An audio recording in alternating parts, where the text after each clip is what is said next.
Oh, Hoy! Ano ba yan? ano ba yun? Tapos na yung undas eh. Tapos na nga. naman ito. Oh, bakit nandito Kasi ka naman? minapanood ako. Oh, ano? Sabi ng mga ninuno daw niya. Gagasin yan. Ay, nakakilabot naman. Wait, teka lang, videographer. Mga kabata helmet, napanood nyo ba yung movie na Encanto tsaka yung Coco? Ganda nun yung mga Coco Melon? Hindi! Iba yung Coco Melon! Ay, iba ba yun? Basta yung bata yung may gitara, tapos yung may mga ancestor siya, tapos yung lola niya, si abuela. Basta nakapanoorin nyo yung mga kabata helmet. Pero kasi parang may napanood ako ngayon. Parang kakaiba rin, videographer. Oo. Medyo kinilabutan ako, videographer. Sa narinig ko. Kasi, ito, panoorin nyo. Pero wala po sa kahit isa sa mga mahal ko sa buhay na pumanaw na nagsasabi na mali ang aking naging nanindigan laban sa administrasyon ng Marcos Jr. Sa tingin ko po, lahat sila na ngayon ay nasa langit ay tumitingin sa akin ngayon at nagsasabi, mahirap pa na iyong kalagayan, nawalay din sa iyong pamilya, tama naman ang iyong paninindigan.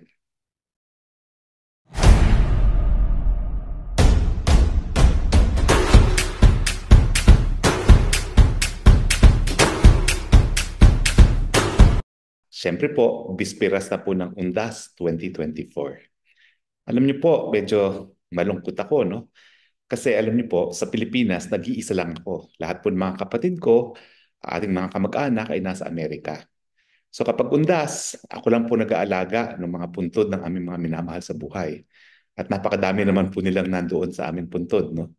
Nandyan yung aking kapatid na panganay, nandyan yung aking lolo-lola, nandyan ang aking mga magulang, nandyan ang aking apat na tiyo at tiya. So, ito po ang kauna-unahang undas na wala ako mula nung ako lang pong nag-aalaga sa mga puntod.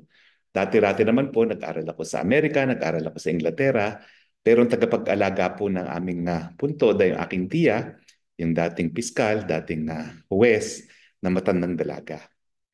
Well, mabuti naman po, meron akong mga anak at yung anak ko naman po nagdala na ng bulaklak at sinabihan ko pa yung isa kong anak na magdala rin man siya ng kandila.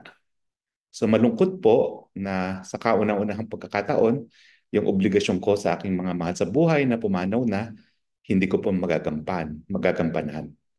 Pero sa tingin ko naman po naintindihan nila. Kasi ang pamilya ko po, talaga po kung naninindigan po sa demokrasya at sa karapatang pantao. Grabe mga kabatang helmet, no? Paano kaya nalaman ni Mr. Harry Roque? Sinabi nga niya sa kanya, spokes, award! Kanya mga ninuno, videographer, namatay nga niya mga ninuno na nakapagsabi na hindi nga daw mali. Hindi nagawa. Nagulat naman ako doon. Ano ba ito? Multiverse, videographer. Nakita ba sila? Teka lang, nasa ba si Mr. Harry Roque? Naiiyak nga siya. Yun nga, naiyak nga. Kasi nga napag-usapan nga yung mga mahal sa buhay. Diba? Kasi parang nagkaroon siya ng reflection dyan sa Spokes Award! Kasi nga daw, Undas Edition. Pero nagulat naman ako, videographer, yung sabi nga daw ng mga ninuno niya na wala daw mali sa mga ginagawa niya or nagawa niya. Sinabi sa kanya, alam mo ng mga namatay na? Sinabi nga niya, di ba? Kaya ang tanong ko, multiverse? Ang bang multiverse? At saka, nasa na nga pala si Mr. Harry Roque talaga? Kasi kung mapapanood niyo yung kanyang Spokes Hour, medyo nalito lang ako, videographer. Kasi, nagkwento siya about sa pagdalaw nga sa puntod, na siya na nga daw nag-aalaga, tapos medyo nagkrayola na nga siya. Pero, asa na ba talaga si Mr. Harry Roque? Yun lang talaga yung tanong ngayon, nasa na ba talaga si Mr. Harry Roque? Pero, kayo mga batang helmet, panoorin niyo yung buong Spokes Hour. Tapos mag-reflect kayo. Tapos tatanungin niyo in the end, asa kayo si Sir Harry Roque?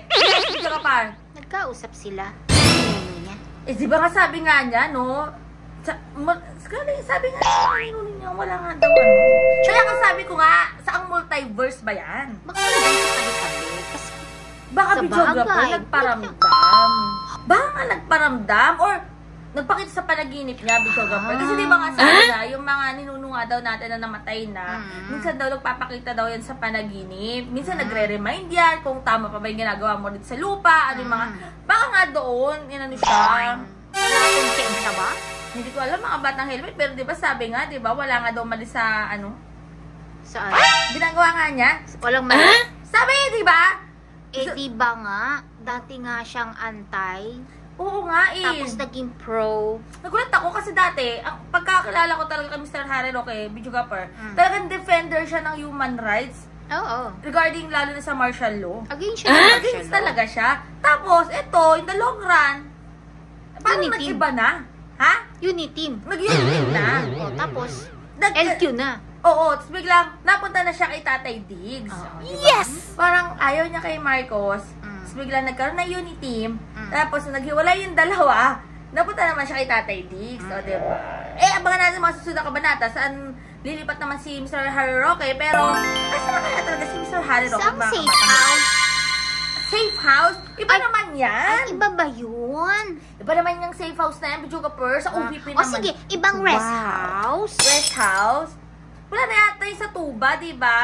Yung sa Tuba Benguet. O sige, pa yun? ibang staycation. Staycation. Uy, tapos na ang COVID era, videographer. Tapos na yung mga tapos na yung Dolphin era. Pero ayun, ang mga kabata helmet, comment down below nyo nga dyan. Asan na si Mr. Harry Roque, diba? Eh, kung gusto mo mga video na to, kalimutan mag-subscribe at i-click ang notification bell para lagi kayo updated sa lahat ng mga ina-upload po namin ni videographer.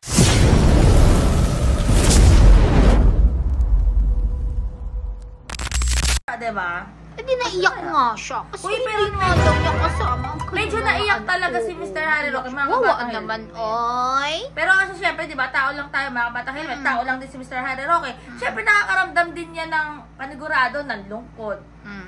Nakakaramdam kaya siya ng guilt. Nakakaramdam kaya siya ng takot, ng kaba, di ba? Namiss kaya niya. Ha? May namiss siya. May namiss? Ewan ko.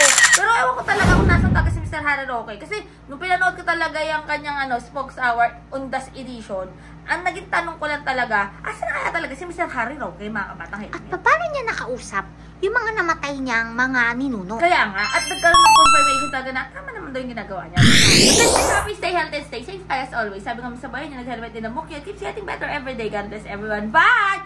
Ay, panoorin niyo yung Encanto tsaka yung Coco. Maganda siya, videographer. Lalo na Encanto. Aw.